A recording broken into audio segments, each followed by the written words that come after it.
Go to the two grumpy men, C Grooves and Bobby May in the building. What it do, everybody? Tonight we got a special guest for y'all. We brought along, we're going to give y'all some real good knowledge tonight. We brought along my man, good, I won't even say that, I'm going to say family, because that's what he is to me, really. You know what I'm saying? My family. No doubt. On the line tonight, you know what I mean?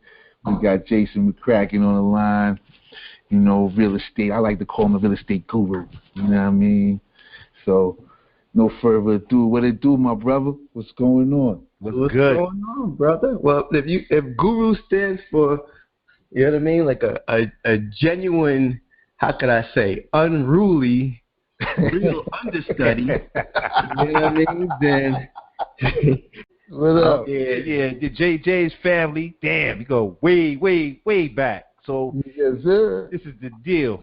Tonight, y'all gonna get a wealth of knowledge. This is what y'all gonna get. We here to learn, listen. We got two ears. We here. We got questions though. All right. What's good, brother? Tell the people your journey, man. Like, how did you get here? How did you a guru? How did you get? Introduce yourself. Know who you are, what you've been through, my brother. All right. Well, listen. First and foremost, I have to kick it off and just give thanks and blessings and appreciate you guys for even having this platform for me to be here on, and then even give me the time, inviting me on here. So I really appreciate that to the fullest. So thank you, fellas. No doubt, dog. You guys doing your thing. I like it, you know. And Bobby, like you said, like that's family, man. That guy, you know, cousin Rob, man, cousin Bobby. You know what I'm saying? Like. That's fam. But yeah, a little quick about my background. My background is definitely just corporate America, straight up. Like I was a dude who, just listened to my parents, the path that they kind of gave me. No type of entrepreneur. I can't say I did have like entrepreneur spirit in me, but I just didn't know how to let it out. Right, so when I guess I'll get back to that in a minute, but I just was kind of taught, go to school, get the good grades, come out, get a job, and life will be fair, life will be good, right? It'd be great, and so that's the path I took, and it did land me, into going to college. I do have a master's degree in applied mathematics and statistics, so it landed me a nice, cushy job. Nice six figures. I made good money in corporate America, there's no question about it. But at the end of the day, like I just wanted more, to be quite honest. And I can't even say that I didn't like my job. I didn't like what I did. I liked it. It was dealing with numbers. Like I said, I'm a math dude, so it was cool, but it just wasn't enough, right? And what really started to happen, like within corporate America. And I was working at my job for a good almost 20 years. I started there in like February of '99. Same job. That's the crazy thing. So yeah, I'm a loyal dude. So I was there almost 20 years, and it was just turmoil. Like they started laying people off. We weren't getting raises. Some years was happening. I just wasn't even getting a pay raise. So I made good money, but I don't know about y'all. But listen. At the end of the day, if I'm putting in a full year of work, I want compensation. No doubt. Yes, sir. So that wasn't happening. And then, they laid off everybody in my department. I mean, all my coworkers, my director, my manager, and they left me. And, most people were like, you should be grateful. And, no question, I was grateful about that. But at the same time, it scared the what out of me, because what if I would have been one of those people who got laid off? Like, I did not have a plan B. I didn't know what else I would have done, So when that happened, I was grateful, but at the same time, I saw, the writing on the wall, and I started looking for more avenues of income. And I kind of did research and realized that, most people who were successful did have real estate in their portfolio. Now, going back to what I was saying before as far as the entrepreneur spirit, like I was always the type of dude who wanted to do things on the side to make money. So I give you a few examples. Like I never worked a real job, right, until I was like a senior in high school. Most people, start working when they old. Like me, I was always like, nah, let me figure something out. So I used to cut hair on the side, and when I even cut hair as a barber, I never even worked at a barber shop. I just would, open up the back of my parents' house. I made personal appointments, and we talking way back. This is before dudes was doing that today. You know what I'm saying? Like I was doing that years ago. Sir. I was like, I just thought about that. I was like, hold up, come on, because you was cutting hair. Yeah. I was talking about like '93. Exactly. You know what I mean? So yeah, I remember that. So I was cutting. You used to cut my hair. You used to cut my shit. Hold on, we was going out to CI to get haircuts. I remember that shit. Let's go to the CI. I gotta get a haircut. It's CI. Yes, so I had the spirit, and I always knew, okay, I don't need to work a job to make money. So I was, and I remember the first time I just seen it. I was like, you know what, this dude cutting hair, I know I could do that, and I just kind of grabbed somebody as a test, let me just cut their hair, and it came out pretty good. But that's why I would just do things like that. And then even when I was in college, right, I always would do things. So even on the side, I was always good at math and calculus and stuff. So what I used to do is I used to work for the Equal Opportunity Program at Stony Brook, and I would be tutoring dudes on the side, just and the more people you had. So sometimes I would just have people signing my paper saying I tutored them, and then handed in the paperwork, never tutored them, but I was getting the bread. So I'm making, $15, $20 an hour on campus, right? You know what I'm saying? So I just was always doing. Then I was cutting hair on campus as well. So I was just always doing things just to make money. And then even when I was supposed to graduate, the only reason I went back to get my master's because I didn't want to go out and get a job. True story. That's the real reason. They was like, we'll give you money. What they say? If you stay here, we'll give you stipends. We'll pay you every month. I was like, I bet. More money, right? So I ain't got to work. So I always, I never really liked to work. But at some point, it came to the end, and I never really knew, like I said, I never really knew what to do, how to be an entrepreneur, what to do with it, right? So that just kind of landed me into corporate America, and then I just got comfortable there. We all know, that comfort zone, you get comfortable, and before you know it, snap a finger, mad years then passed you by, right? So yes, sir. Then that's what, brought me there, and then I was like, all right, let me look into real estate. So finally looked into real estate. I said, you know what, let me make this happen. So I didn't know nothing, totally green, nothing about real estate. And then I just said, let me just connect with a community of people who could help me get into some systems, which means, save you serious time, energy, and money. That's what systems stand for.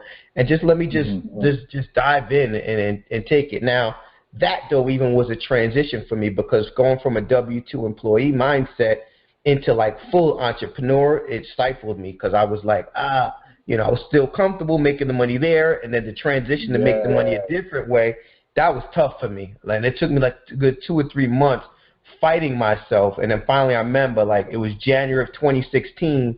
I literally just sat one day. I was taking a shower, got out the shower, looked at myself in the mirror. I was like, yo, in order to make different money, you have to become a different person. Right? That's literally what I said to myself. And I said, all right, it's 2016. You cannot go into 2016 being the same person that you was in 2015. You got to change, right? Something's got to change. And that's when I just started reading more books. I started diving into the real estate trainings, because I knew in order to get out the job, I had to start doing something different. And it was so uncomfortable. But, as time went on, before you knew it, boom, real estate. Real quick, before you said it was uncomfortable. What was the most uncomfortable thing about that transition from being a W-2 worker to going into the 1099 contract and working for yourself worker? Because we talk about that a lot of times on here, and we always try to explain the difference to people, but let them hear what was your uncomfortability and how you was able to get over that and make that transition. Oh, that's a tough question. That's a good question, though. So I know what it was, right? What it was is people often believe that working your job is so hard until you become an entrepreneur. What do I mean by that? When you're working a job, you're comfortable to know that, okay, no matter what, I can show up at the job, and that's what I did. My job was very flexible. Most Mondays, I barely even went to work. Fridays we was off at 3 p.m. and that just was not summer hours in the winter. So I would show up all the time, and I was on autopilot, like, and the money's coming in. Every 2 weeks, you know that paycheck is coming. Yeah. You become an entrepreneur, right? You could be putting in way more work than you're putting in on a job, and you might not get not one paycheck. The money might not come in. And you could be doing way more than I know, but it was plenty of time. I was doing way more work, diving in, way more than at my job, but I wasn't making any money, right? So the transition was like, some days I literally would wake up and be like, Jason, where is your next paycheck coming from? How are you going to pay these bills? Because we all got bills, right? Because the bills is coming in no matter what. I don't care. Every month, boom, it's coming, right? But if your money isn't coming, that I used to literally wake up like, yo, this is crazy, you know? And that's what we call like the entrepreneur roller coaster, because it's going to be ups and downs all day.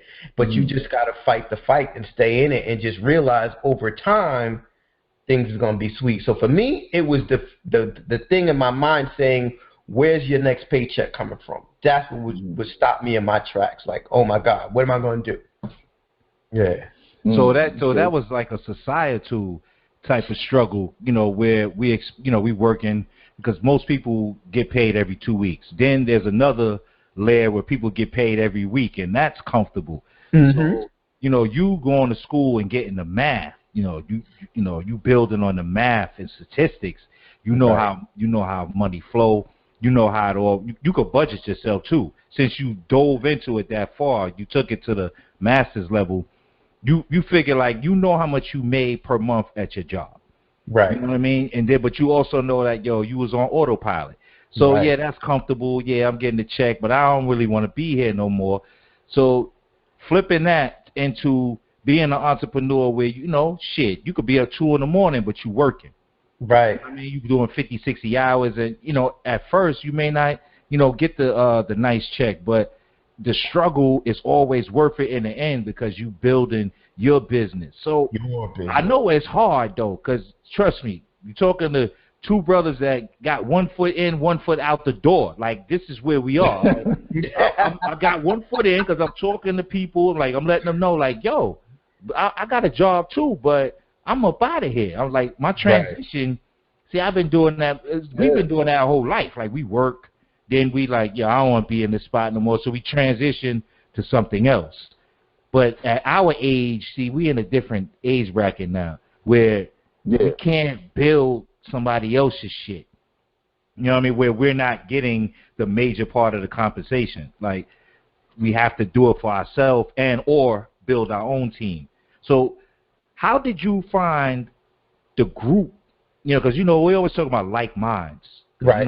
It takes a while to, or maybe it don't take a while, but you found a group of like minds, and you said, yo, we're going to build a team. We're going to take over this part of the game. This is our niche. We're going to educate and just be a conglomerate, basically. How did that come to be? So my situation, which could be different from others, like, so we find people in so many different ways, right? But for me personally, it was a close friend, my guy Joe, and this is a dude, I have known probably, like, we going on like 20 years that I've known this dude, but he always had the real estate, background. He was always doing real estate. He had like 3 or so rentals in Queens. He was doing well. What you got? Take us out, baby. Yo, that's it, man. The Grumpy Man. Yo, we got a plan. We executing it, and we living it. And we only could tell you what we lived. We ain't going to sell you no bullshit. Don't listen to nobody that ain't never did what they telling you to do. All right? So that's a jewel for you as well. Then we had a lot of jewels tonight. But that's a jewel for the night. Don't listen to nobody that didn't do what they telling you not to do. Do what you need to do. Make a plan. Get right. Get your mind right. With that, the 2 Grumpy Men, we out of here, baby. Peace. Peace.